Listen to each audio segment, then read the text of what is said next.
자, 강선우 제명, 이 김병기 탈당 요구. 현지 누나 전화기가 바빠지고 있을 것 같습니다. 반갑습니다. 김영은 TV입니다. 자, 강선우 제명됐습니다. 거짓말은 기록으로 남는데요. 김병기 탈당 요구까지 터지고 있다라고 합니다. 정치는요, 뭐 거짓말로 버티고 그냥 말로 버티는데 기록 앞에서는 무너지죠. 요즘이 어떤 세상인데. 그리고 얼마 전에요, 이 강선우가 현지 누나한테 전화 받을 때 그때 장관 낙마할 때 어땠습니까? 녹취가 나오고 증거 사진 자료가 터지고 보좌관들의 진술이 나오고 그거 겪었으면서 또 대충 말로 덮고자 했다라는 게 이건 뭐 순진한 건지 아니면 붕신인지 또 피해자 코스프레 하려다가 데려 당했습니다. 자, 기록들이요 강선우를 무너뜨렸는데요. 이건 뭐 병기 고치라 갑질 턴 것은 그냥 세 발의 피 정도다라는 거죠. 욕심 사납게 1억 원이 오고 갔다라고 합니다. 또 그 돈이요 행방이 묘연하다라고 하는데요. 1억 뿐만이었겠습니까? 두 당 1억이다 라고 하면 이해가 갈 정도인데 말이죠. 자, 2026년 1월 2일 보도 보겠습니다. 긴박하게 돌아가고 있는데요. 더불어민주당 비공개 최고위원회의에서 강선우 의원의 제명이다 라는 최고 수위의 징계를 결정했습니다. 자, 국민의힘도 빠르게 움직여야죠. 지금 어차피 평당원인 한동훈에 대해서 탈당 공고 이런 거 말고 그냥 제명으로 다시는 국민의힘에 발을 못 붙이게 만드는 게 딱 좋지 않을까. 민주당 하는 거 보십시오. 정확하게 선 긋고 정확하게 내치지 않습니까? 자, 국민의힘도 빠르게 움직여 주시기 바랍니다.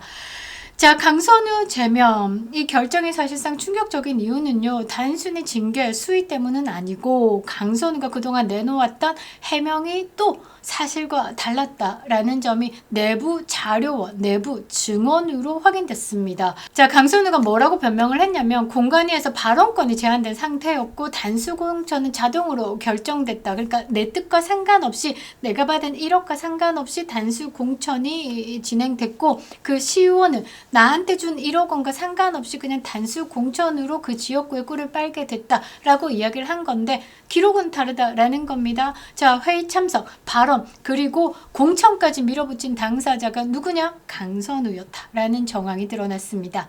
자, 2022년 4월 22일 서울시당 공관위 회의에서 강선우가 이렇게 이야기를 합니다. 김경 의원에게 공천을 줘야 한다. 그렇게 실제로 발언을 했고 그러고 단수공천이 확정됩니다. 당시 회의 참석자가 이렇게 진술을 했는데요.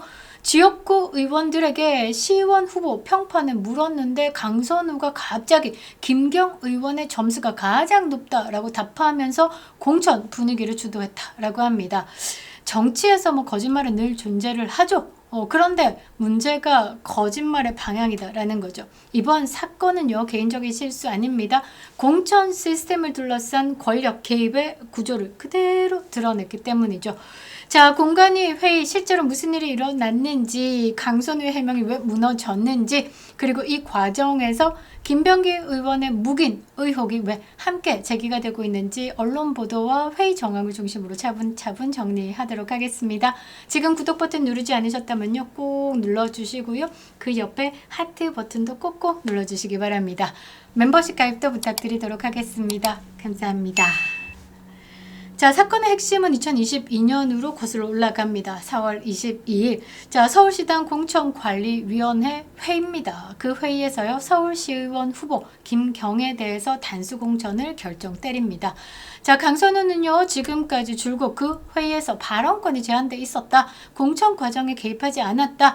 라고 주장을 했지만, 자, 내부 자료 팍팍 터집니다. 자, MBC 보도에 따르면요, 강선우 기존 해명과 달리 공천 과정에 적극적으로 개입한 정황이 드러났다라고 보도했습니다. 요즘요 MBC나 경향신문이 더 잔인하게 날것으로 민주당을 공격하고 있습니다. 보는 것도 재미가 쏠쏠한데요. 우파 진영이야 늘 해오던 대로 민주당을 씹는데 MBC가 좌편향됐다 못해서 그냥 왼쪽 문 열고 뛰쳐나갔다라고 평가받는 MBC가 강선우, 김병기 이 비리를 파헤치고 녹취를 까고 부구경이 제일 재밌죠. 지금 이재명 측근 김병기 가족 갑질 터지자 김병기가 강선우에 대한 녹취를 깠고요. 그러니까 본인의 이슈를 강선우로 넘겼고 지금 정청래는 어떻게 김병기 이슈를 띄우기 위해서 지금 노력을 하고 있고, 이재명과 이 정청래의 대리싸움이지 않을까. 남은 건 뭐겠습니까? 이 정청래 영상이 어딘가에서 또 터지는 거 아니겠습니까? 다음을 기대하고 있겠습니다. 그러니까 민주당이요 1.5로 거대해지다 보니까 집안 싸움이 치열한데요. 앞으로 6월까지 치열하게 내부에서 전쟁이 일어날 것 같습니다. 우리가 그 대장동 사건 얼마 전에 항소폭이 7,400억 원 꿀꺽한 대장동 일당들 이재명과 깐깐하다라는 걸 최초 폭로가 어디였습니까? 이 국민의힘 쪽 아닙니다. 민주당 진영에서 터져 나온 거죠. 이낙연 측근이 최초로 공개를 했고, 지금도 민주당 개딸들에 의해서 이낙연 전 총리는 아예 뭐 정치판에 발을 들일 수 없을 만큼 공격을 받고 있죠. 자, 그렇습니다. 다시 돌아와서 당시 회의에서요 직접 참석한 강선우가 김경에게 공천을 줘야 한다라는 발언을 했다.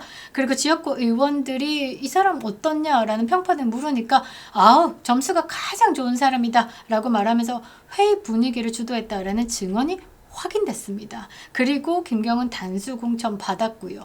자, 이 지점에서 강선우의 해명이 붕괴가 되죠. 발언권이 제한된 것 아니다라는 거 붕괴되고요. 결정에 영향을 준 당사자가 강선우였다라는 것까지 확보됐습니다. 자, 문제는 여기서 끝나지 않는다라는 거죠. 강선우는 보좌관의 1억 수수 사실을 인지하고 있었던 상황에서 이 김경에 대해서 공천 과정에서 적극적으로 추천했다라는 의혹까지 보태진다라는 거죠.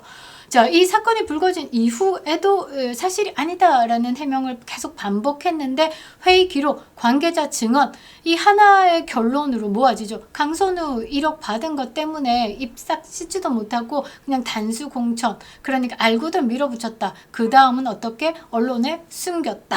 이렇게 결론이 나는 겁니다. 자, 이 과정에서 또 하나의 이름이 등장하죠. 김병기. 당시의 공관위 간사였던 김병기 의원입니다. 자, 보도에 따르면요, 김병기는 이 회의에서 갑자기 불참했다라고 합니다. 당 최고위 내부에서는요, 김병기가 금품 수수 의혹을 인지하고도 회의에 빠짐으로써 강선우의 개입을 사실상 묵인한 것 아니냐라는 비판이 제기됐습니다. 그러니까 조금 더 쉽게 얘기하면 강선우가 살려주세요. 제가 1억이 어떻게 왔다 갔다. 아유, 왜 그 1억을 받았습니까? 아유, 빨리 돌려주세요. 그러면서 녹취는 계속 하고 있었고, 그 말은 강선우 발목 잡는 증거를 가지고 있고 알아서 하세요 하고 그 자리에 빠졌다라는 건 이 뭐 강선우가 알아서 하겠지. 어차피 뭐 1억이든 2억이든 뭐 돌고 도는 그런 세상에서 내가 못 본 척만 하면 뭐 자연스럽게 넘어가지겠지. 그러고 한 몇 년 뒤에 강선우 요거 좀 잘 써먹을 타이밍에 이 녹취 한번 까면 되겠어. 뭐 이런 계산이 깔린 것 아닐까. 그러니까 알아서 하시라 하고 난 이후에 그 자리에서는 불참으로 나는 눈을 감았고 결국 나는 모른다가 성립할 수 있는 알리바이를 챙겼다라는 거죠. 이 패턴이 낯설지는 않습니다. 문제가 터지면 누군가는 밀고 누군가는 빠지고 그 책임은 늘 한 사람에게 집중되게 되는 거죠. 결국 민주당은요 선택을 했습니다. 사실관계가 확인된 이상 더 버틸 수 없다라는 판단. 그 결과 강선우 제명. 자, 이번 결정은요 단순한 개인 징계 아니고 민주당이 그동안 주장해온 시스템 공천 아웃, 공정한 공천 아웃, 이게 현실에서 어떻게 무너지는지를 보여주는 장면입니다. 뭐 지난번에 비명 행사 이런 거 있지 않았습니까? 그래서 오히려 민주당이 더 탄탄해졌다라고도 평가를 받고 있죠. 이재명으로 땅땅하게 뭉쳤습니다. 그래서 이 정청래가 도발하는 부분이 계속 이렇게 묻히는 건 너무나 땅땅한 공천으로 이 비명 행사를 성공시켰기 때문이죠. 자, 국민의힘도 마찬가지입니다. 지금 뭐 한동훈계 그리고 바미당 계열 뭐 40명이 어떻고 저떻고 반란을 일으킨다. 또 새 인사에서 오세훈이가 그런 말을 했죠. 장동혁 체제에 대해서 부정하는 발언들을 했고 비상계엄에 대해서 사과를 하고 윤호계는 외치는 세력들과 털고 가야 된다라고 발언을 했습니다. 자, 장동혁 당대표도 말이죠. 이재명 식으로 공천을 완전 쇄신하지 않으면요. 국민의힘은 그런 세력들, 그런 똥찌끄레기들에게 계속 질질질 끌려간다라는 거죠. 이번 지방선거를 시작으로요. 다음 공천까지 장동혁 당대표가 그립을 하기 위해서는요. 이재명은 자기 사람이었지만 지금 장동혁 체제에서는 걷어내는, 우리 사람이 아닌 사람들을 걷어내는 작업을 시작해야 될 것 같습니다. 자, 결론은 뭐겠습니까? 정치는 해명으로 시간을 벌 수는 있겠지만 기록까지는 지울 수 없습니다. 강선우 제명은 한 사람의 몰락이 아니라 공천을 둘러싼 권력, 정치의 민낯이 드러난 사건이다라는 거죠. 자, 강선우는요, 국회 보건복지위원회 소속 위원으로 계속 활동해 왔습니다. 그런데요, 임현택 전 대한의사협회 회장이 재평가를 받고 있습니다. 왜냐라고 봤더니요, 임현택 전 의협회장이 이 강선우를 보고 미친 여자다라고 발언을 했었죠. 그래서 강선우가 국회 청문회에서 미친 여자라고 발언한 부분에 대해서 사과를 하라라는 요청을 했었는데요. 인터넷상에서 이 의협회장이었던 임현택 전 회장의 SNS가 성지순례로 지금 북적이고 있다라고 합니다. 성지순례가 뭐냐라고 하면요, 인터넷상에서 이후에 있을 일에 대해서 정확하게 예견한 그 과거 게시물이 뒤늦게 주목을 받으면서 사람들이 몰린다라는 걸 뜻하는데요. 자, 2021년 당시에 임현택 전 회장의 SNS 이렇습니다.